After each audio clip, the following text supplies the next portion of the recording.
Hello everyone. My name is Ashpreet and I welcome you to this interesting session. Today we are going to discuss CBSE 10th grade poem Animals by Walt Whitman. In this poem, Whitman, the poet, he finds that we human beings, we lack many virtues, many values that animals have.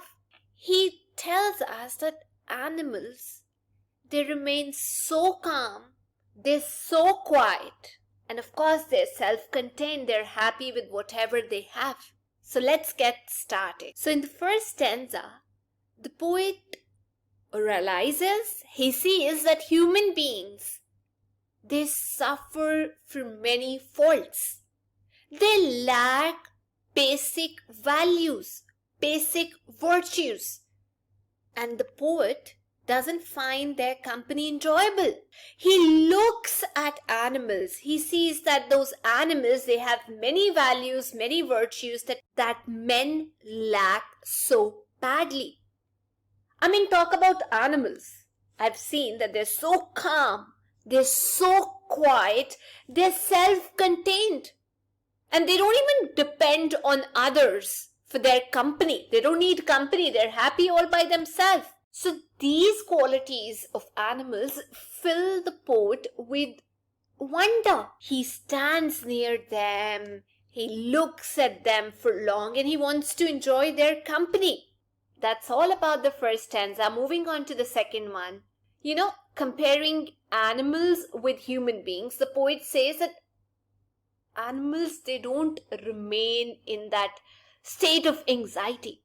They don't cry, they don't grumble over their condition. They don't stay awake at night. Now, because animals don't have to weep in the dark, so there's no need for them to stay awake at night. Unlike we people who keep talking about our duty to God, but we actually forget that duty to God's being is very, very important towards other creatures, towards other human beings, towards animals.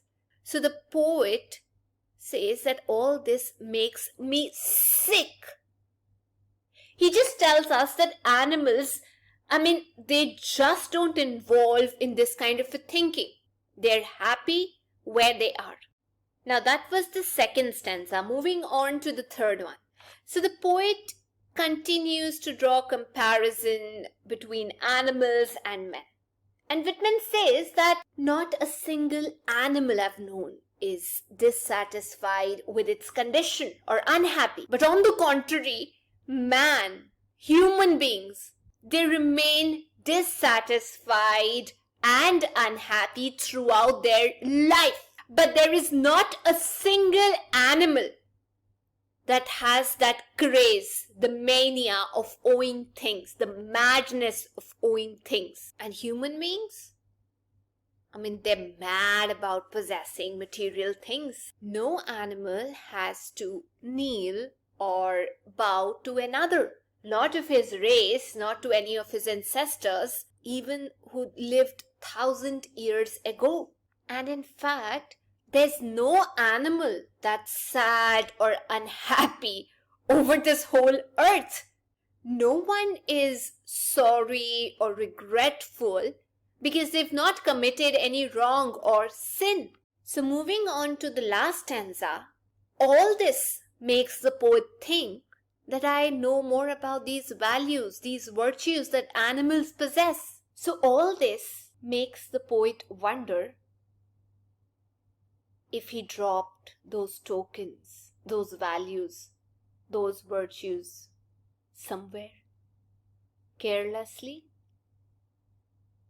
And those animals, they kept them in their possession. So the poet wants to say that the animals have those qualities that human beings lack: innocence, simplicity, contentment. They're not jealous. And he wants to be with the animals. So that's all about the poem. I hope you enjoyed the poem. We'll meet soon.